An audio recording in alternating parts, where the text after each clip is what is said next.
We start with daily chart. Just I want to give a quick update. And if we refer to our analysis, since the price was here, we have been looking for the reversal. This is what we get.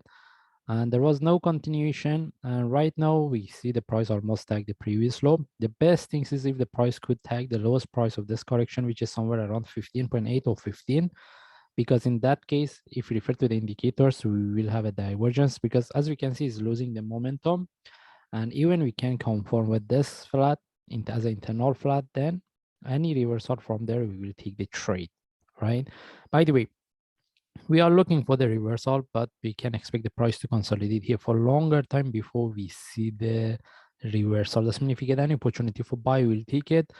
But we don't see any trade setup yet, and we should know that we have to look for the reversal trade setup, because if we move to weekly chart, even we can expect the price tag the lowest price of this move, which is somewhere around the 10. All right.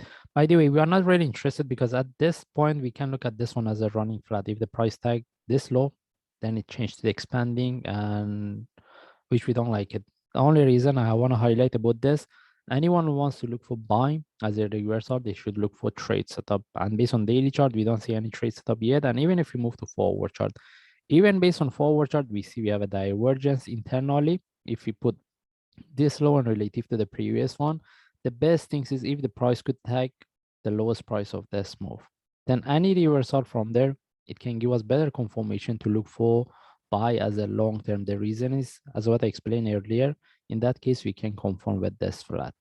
But if the price reverse from here, we do the tag the lowest price of this one, then any trade will be as a short term. That's mean if we look, since we have a divergence based on forward chart, if the price reverse from here, maybe we can get the trade in relative to what we have here, right? That's why we have to wait, and we cannot put this one in relative to this correction. And anyway, based on forward chart, we see we have a divergence, but I don't see any trade setup. That's mean for me, if I want to look for buy, I prefer to wait. And even if we move to 1 hour chart, we see that we have a divergence. Anyway, if you want to look for buy as a short term, as a short move flag, or having in shape of any of this can be an option. Again, is a short term buy, but for me, I'm more interested if I move to daily chart. I'm more interested the price tag 15.9, or at least we see the breakout of the 16. Then from there, we look for the reversal. Anyway, we just follow the chart. If I see any update, I will share. Thanks.